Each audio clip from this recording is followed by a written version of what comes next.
Good afternoon and welcome to another Thrive Tribe podcast. And today we are introducing Carol Hudson from A Touch of Tapping, who is an EFT practitioner. And don't worry, she will tell you all about it as we progress. How are you, Carol? Very well, thank you, Mark. Thank you for inviting me. Hey, no problem at all. My pleasure.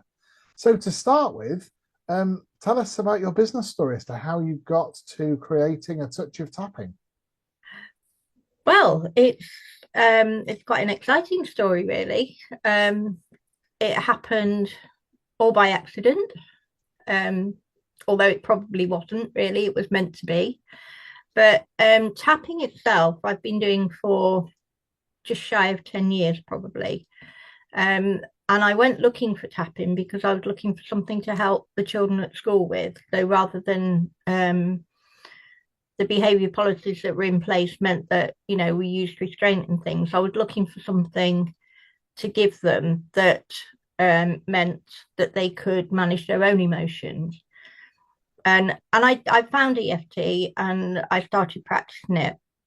But at that time, I didn't have the business skills or the marketing skills and really, really didn't know what I was doing. So I just carried on working in schools and used it for family, friends, and schools. So did it that way. Then in March 2024, so a year ago, I started the marketing course. And at the time, it was for something to do. But to do that course, you needed a business so that you could do the tasks. So I had my touch tapping page that I started back in 2016, but didn't really do anything with, and started using that to do the tasks with. And by the end of the marketing course, which was July, I think, it appeared that there might be a viable business there. So then I moved on to the Thrive Tribe Business Bootcamp and started learning the business skills. And by the time we'd finished that in October, and I'd started doing networking and things like that, it was definitely a viable business. And it was time to stop playing at it and do something with it.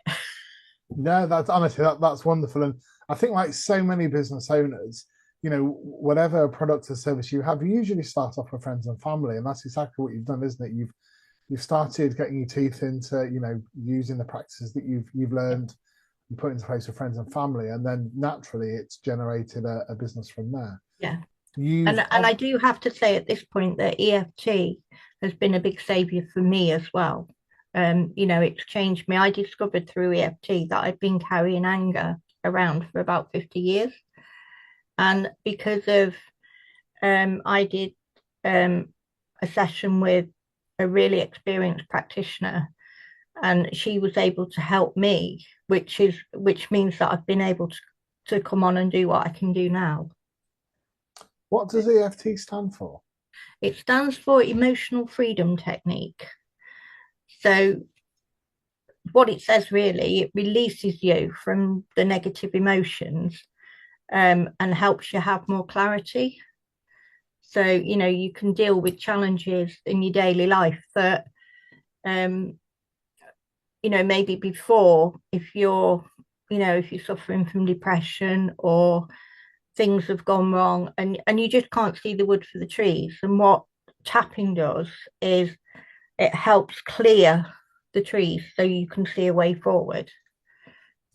Yeah, that's brilliant. And I say from growing up, being at school and work and things, mental health back in when I was a lot younger, it was kind of like, it was stigmatized, wasn't it? It was brushed under the carpet. It was, oh, don't necessarily just pull yourself up, but gladly, obviously, over the years, it's become a lot more acceptable. And anyone that has that darker moments in their life and things, there is now a lot of help out there, including what you do as well. Yeah. Yeah. And you did allude to the fact that you were a teacher at one point. So I suppose it's only remiss of me to ask you a bit about your background before you started A Touch of Tapping. Yeah, I've been a teacher for probably 20 some years now. And before that I was a teaching assistant. And again, that all happened by accident because I'd lived in London and I came back from London after my marriage broke down, and I brought my son back to Lincoln and brought him up here. And I was bored. I got a job. I was working on the market, which was a very nice little job. I was on the sweets and biscuit stall, and it was a nice job, but I got bored really quickly. So my sister was doing a diploma, and she said, "Why don't you come up to the college and see what there is?" So there was a health and social care course. So I signed on to that, and that was the first time they'd ever done it. So we were the guinea pigs for that. I completed that, and during that, I got a placement at Queen's Park School in Lincoln, which was a special needs school. And then through that placement, I actually ended up working there as a TA, which I really, really enjoyed. It was fabulous. Um, but during one of the years I was there, the teacher that I worked with went off sick for a whole term, and they didn't have any supply teachers at the time. So the head called me in at the end of the term and said, "You've done a really good job. I want to put you forward for this course," and put me forward for a foundation degree, which then could end up with a teaching degree. And that turned out to be the first time they'd ever done that as well. So anyway, I said, yeah, okay, let's do it. And I ended up being a teacher. And Brilliant. done that. Yeah, like I often say, sometimes, it's that circumstance you put yourself in, which then leads to something else, doesn't it? And I Yeah. like the way that both things that you've done have been by accident. I know the world plays out in funny ways, doesn't it? But it's funny, you've said it twice now. Became a teacher by accident, started a touch of tapping by accident. There are other things coming in for me with a touch of tapping that I would never have dreamed of, I wouldn't have thought of, but they just appear and they're really good opportunities. So, I'm sort of follow that. No, brilliant. That's lovely. So, in relation to a touch of tapping, what's your mission with it? And when I started out, as I said, I was looking for something to help children at school manage emotions, and so that the behaviour didn't escalate to the point where staff had to restrain them. And they have to do that. Sometimes when behaviours do get too big, it has to be done for safety. But I didn't like doing it, and I know a lot of other people who don't like it. So that was the reason I started out. And what I wanted to do was to be able to go into schools and teach, either work with children, because I love doing that, but or teach the staff how to do it so that they could incorporate it into their classrooms. And then if children have got this extra tool in their emotional toolbox, then it's something they can use. It doesn't interfere with learning, but if they can get rid of any big emotions, negative emotions, then it will help clarify the learning and the learning will be better. So, that's what I'd like to do is to be able to take it into schools and share it there. I think that's really lovely because I know from having small children myself, you hear about things that have gone on at school, and you just feel so sorry potentially for the child that's handled something in an incorrect manner. With a technique like what you have, they could potentially simmer down before, Yeah. boiling point, and before it escalates, and and a scene's made. So yeah, I really really like that. Yeah, it just needs 5 minutes out. They can take 5 minutes out, which I mean, quite often, my experience in school is if a child is getting het up for any reason, they take 5 minutes outside the classroom. But if they take 5 minutes outside the classroom, but they've got the tapping, they've got a tool, then they can actually calm their body down. Because what it does, it sends a message to the brain that says, you don't have to feel like this. Just that those emotions will go away and you will feel calm again. And that I mean, that's sort of putting it in child speak, shall we say? No, So that's good. That's good for me. understand, because I could start using big words and things, No, but no, I'm not sure people are thank me for it. that's fine. In terms of of what your vision. Obviously, you've already mentioned there you'd like it to be used in schools and obviously like the teachers so they can pass on the knowledge. What's your long term vision for a touch of tapping?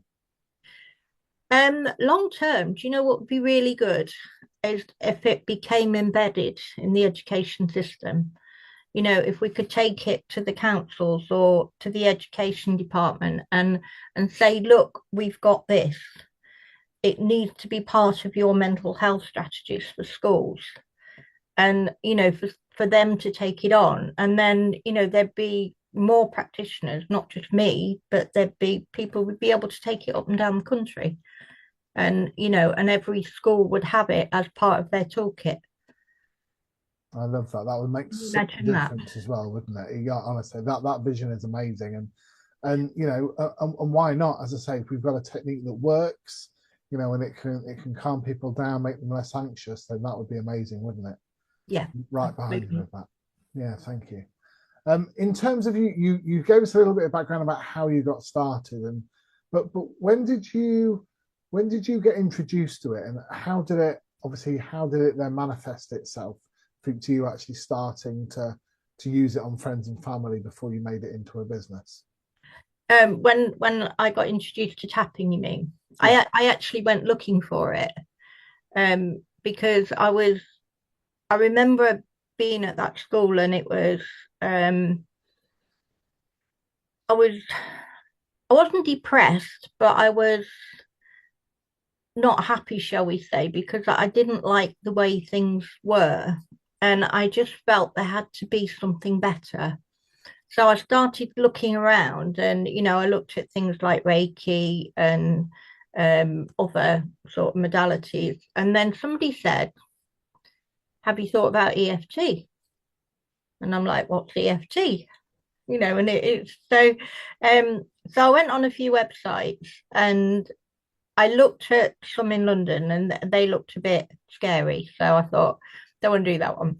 And then I looked at a website from a lady called Gwyneth Moss in Yorkshire, who's actually an international trainer, and she trained me. Um, and her website was just so welcoming. And you know, and the way she talked about things, and I just thought I've got to go there.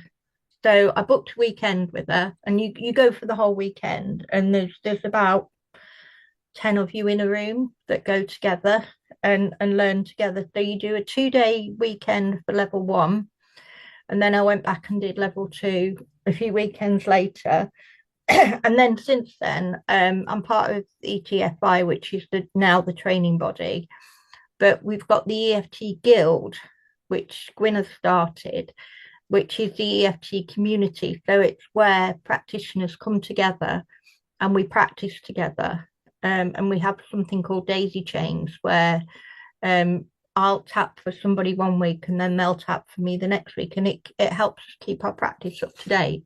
Okay, so kind of like CPD in of the tapping Yeah, world. Yeah, absolutely. Yeah. brilliant. That's really good. Can you tell me what kind of customer problems you solve with a touch of tapping and with EFT? I can tell you some of the ones that I've done. I mean, tapping can be applied to anything. We've got practitioners in the guild that some work on weight problems, some work on I've got a lady that works totally with cancer patients and helps them. I prefer to work with children, but although I do work with adults as well. So some of the things I've solved with the children are when they've been bullied at school, when they're not coping with their work, when they're having sleepless nights. Um, and then I had a young lady recently with fear of heights, and you know the family wanted to go on holiday and she was really terrified about getting on the aeroplane. And, you know, so much so she said to her mum, well, I'll stay with grandma and granddad, you can go. And her mum's Oh, like, I don't think so. We're either all going or we're not going. So I worked with her and you know, she got on that plane.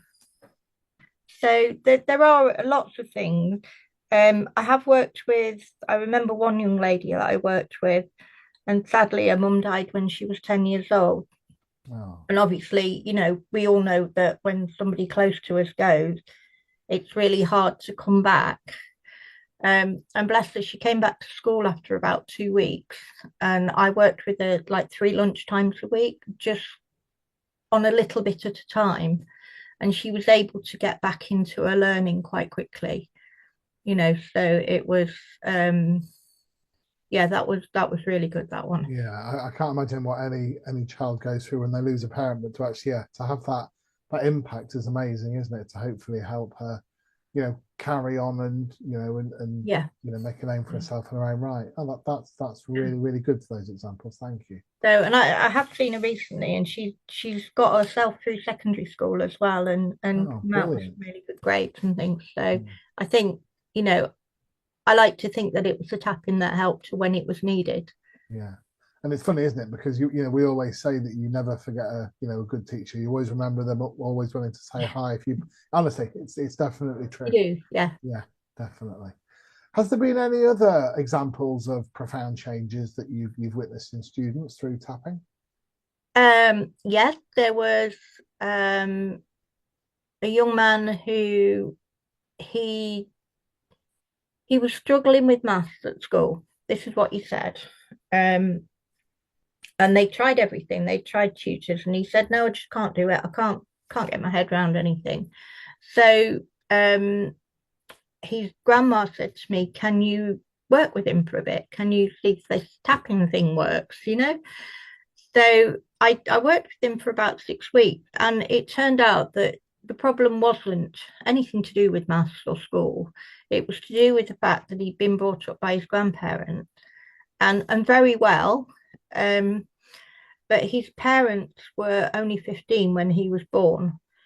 And the problem, he'd realised that most of his peer group lived with their parents, and his parents were now both in relationship, but neither of them had ever taken him on. He was still with his grandparents, and he was just really struggling to know why this was. So, we tapped on it. Some weeks he didn't want to, but so we did something like picture doodling or things like that. But gradually he was able to work his thoughts out, and the tapping took away the emotions out of it. So um yeah, so he was then, quite successful through school. He's now working, he's got a partner, learning to drive. And he's very well, he's just enjoying himself. He's Yeah. okay. Do you know what the three examples that you gave, just completely different, aren't they? Do you know what I mean? In Yeah. terms of what tapping's used for. But say it can be. We've even got members of the EFT Guild that are out in war zones working Wow, with, refugees and people out there. And they work with soldiers for PTSD and things like that. wow, that's Um, amazing. so yeah, it's quite powerful Yeah, it's what it can do. far-reaching, isn't it, in terms of the Yeah, help that it can give. That's yeah. brilliant. Well, for those of people that are unfamiliar, obviously with tapping, can you explain a little about how it works? Yes, absolutely. What it is that there are various points on your face and body, called meridian points, and it it's a holistic way to manage emotions. So what it does is the tapping. It's like and cognitive. It's like talk therapy. So it's like CBT, but with tapping. But you don't actually need to go into great details about everything. So you start with um a setup on this point here, which is the karate chop point, and you have a balancing setup. So even though I can't do this work, I know I'm okay. And you balance it out, and then you work around the points with I can't do this work, and we work on the negative, because it's like, so if you cut yourself, you clean out the dirt, wouldn't you, before you put a plaster on it? Yes. So with emotional trauma, you don't always see it. It can be there before you realize. So, and this is what causes, it can cause physical pains. If it's left long enough and it's not cleared, then you can get all sorts of things. So what the tapping does is it cleans out the wounds. It's like, oh, Gwyneth calls it, it's WD-40 for stress. I You know, like that. Yeah, it it it gets rid of the emotional baggage, and then you're able to get rid of that trauma and have some clarity about where you want to go. So whatever memory you get that of what happened, the memory will still be there, but it won't have any emotion attached to it because you've taken those triggers away. And that's what the tapping does. So it's just various points on your body. Every point has an end point. So, if you've got problems with your stomach or that's where you feel it, you just tap this point here. And it's like, if you've got real frustration with something, it's this point here. So you don't have to use all the points, but we tend to use all the points because then we cover everything. yeah. No, I like that. That Uh, makes sense. yeah, yeah, no, no, most definitely. I think for the people watching the podcast, I think you'll have a lot of people that believe in that, in what you do. But there may be some people who are a little bit disbelieving, like there is both sides to every story. So is there science behind tapping? Absolutely, there is. Yeah. The scientific evidence is becoming more and more. When I first started, it was more anecdotal than scientific, but there's been quite a lot of work done on brainwaves. So, and people have had, sort of these little hats on with the Yeah, electrodes and things, so that they've done tapping sessions, and you can see because you've got five brainwaves, and you can see that the when you've done the tapping, it brings you back to the alpha brainwave, which is calm. So you've got beta brainwave, which allows you to do active things. But if they get overstimulated, then this is where the anxieties and things like that start. So when you've been tapping, the brainwave research that they've done shows that that reduces and the alpha waves take over, which is the calming wave. Um, if you go on the EFT International site, there is a lot of scientific research that will tell you how it works there. So brilliant. um, Just yeah, it just for would those take too people long that to try and explain. no, that's all right. No, I'm but not no, even it's sure always I know nice. it all. It's always nice to hear the science behind things and and the Yeah, story behind them. there is getting more and more science behind it now that people can actually, because there are personalities, aren't there, that like to know the detail, Yes, whereas other people will just trust that it'll do it. yes, But you people are what they are, yeah, so we sort of have to try and help everybody, don't we? yeah, yeah, definitely. Well, funny you mention that. So, is there any age groups that specifically benefit from tapping, or can it be adapted for any age? Obviously, you've mentioned the younger end of the scale. Is it Yeah. just for that age group, or is it all the way through? No, it's below 8 and over 80 and anything in between. Brilliant. So So, literally and anybody that's and a Gwyneth everybody. quote again. Yeah, no, that's good. No, it's good. Don't worry. And I think obviously you mentioned like the war-torn countries as well, didn't you, in terms of helping the soldiers and the people over there who are struggling. So yes, that just goes to prove between 8 and 18, anybody in between. I like that. And anybody in between, yeah. Definitely. So And when I you mean, start obviously, having, for very young children, there is a technique called surrogate tapping.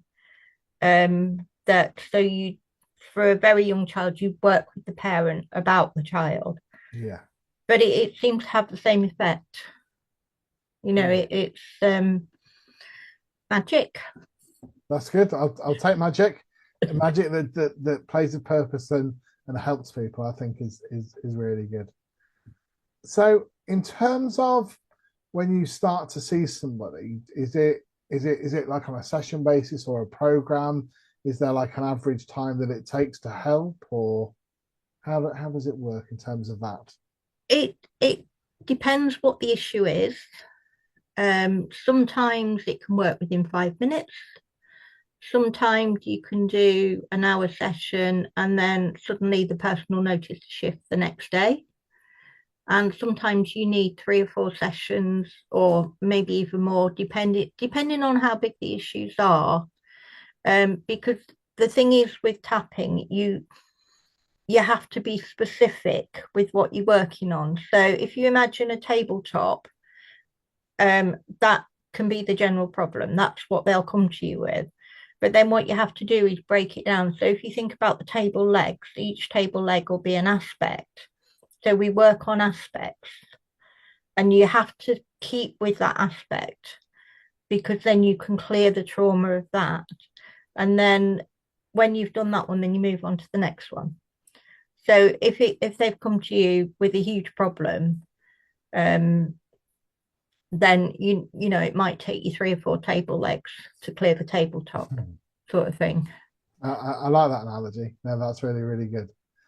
So And is there anything that you could do with like parents, or teachers that they can easily incorporate into their actions with the children? I just think, um, obviously, I've got 4 children, and one of them is quite hot-headed, and is quite emotional sometimes. So, is there anything that you could teach the parents to do with the children? When that emotion rises. the simple basic technique, just tapping around the points.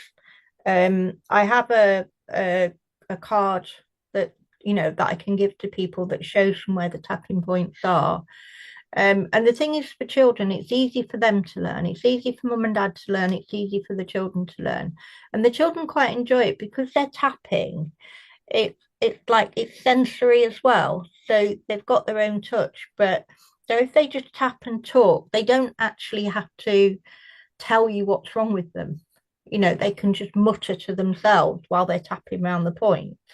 And um and it's quite nice for them because I say they've got that sensory feeling. So it will feel calming for them just to have that.